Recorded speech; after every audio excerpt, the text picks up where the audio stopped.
B phenomenon sitting on a time bomb.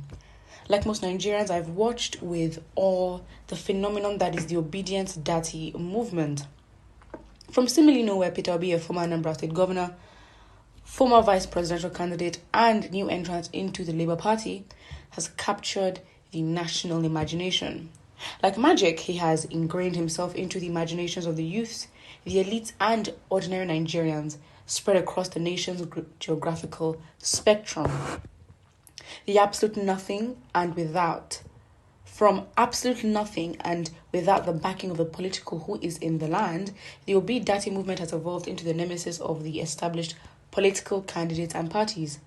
Earlier mocked as a social media phantom, the structureless, that was predicted to fizzle out in no time, the contrary has become the reality. Now there is palpable fear in the camps of the APC and the PDP presidential candidates.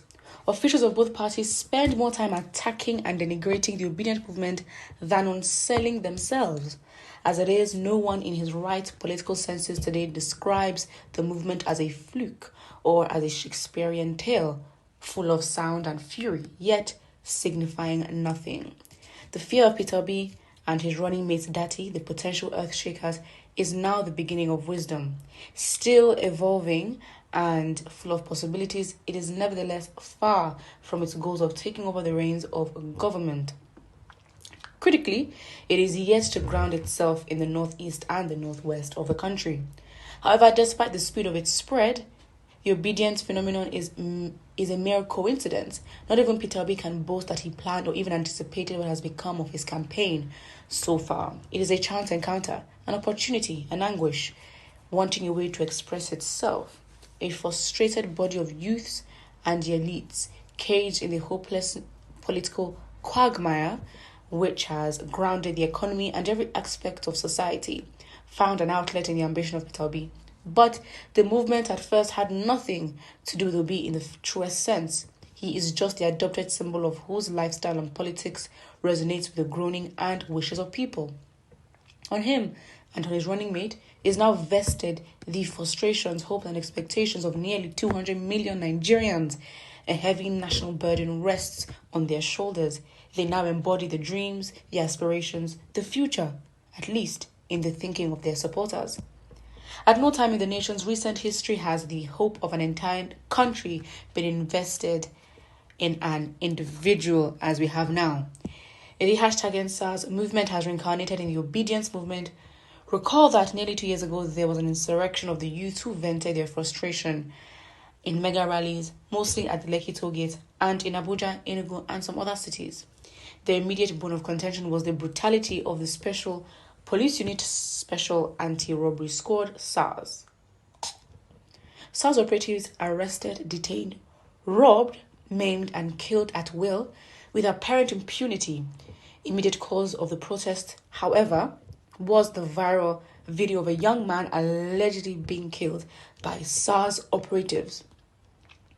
This became the springboard on which their collective frustrations and anger at the poor way politicians have ruined the nation was vented.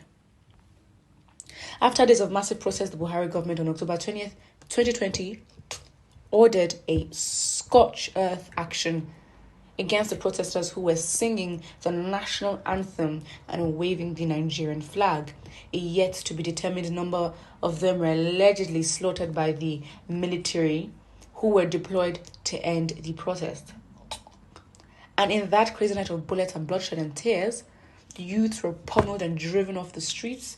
President Buhari was to later confess that the protests were organized to truncate his government and remove him from office. But they are back now in full force. They have rechristened themselves the obedient movement. More than ever before our eyes, a revolution of sorts is shaping up, and it is not led by urchins. Diverse and seemingly unstructured, a determined body of youths who want to use the political process to change theirs. And the nation's ugly story is amalgamating. The same coordinated tactics used in organizing the EndSARS protest is being deployed. The social media which the Tinubu and Atiku, Atiku camp so derided is the weapon for strategic organization and mobilization. This can be attested to by the hugely successful 1 million man marches. Without any visible structure, they have continued to mobilize millions of youth to the streets. They are marching, showing their might in humongous numbers in cities across the southeast, south, and middle belt. They are self-funding and determined to have their way their say and their way in the coming elections. That is why, to every careful political observer, Obi and Dati are convenient tools in the determination of the youth to end the terribly poor leadership, the downward slide of the country in all development indices. It is their own way of saying enough is enough. Their own way of issuing a red card to the old guard political gladiators who have misruled the country into becoming almost the worst country on earth to live in. Should they win and Obi emerges the president of Nigeria, there is little to every president will be about. True? The job is already cut out for him. It is huge and almost insurmountable. This is because for people who have been persistently gang raped by those who call themselves leaders in the last 23 years, Obi is a hope long lost for.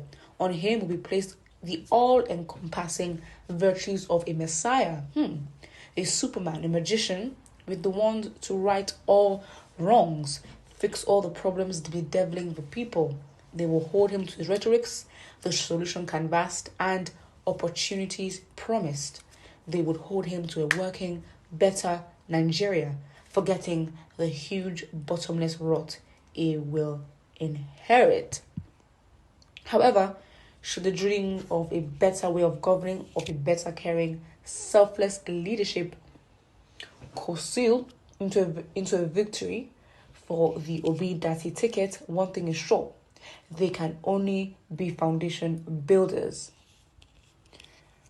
The rot is too deep for any significant impact in their first 4 years. I personally believe this is a very good read, and I think the last point is very important.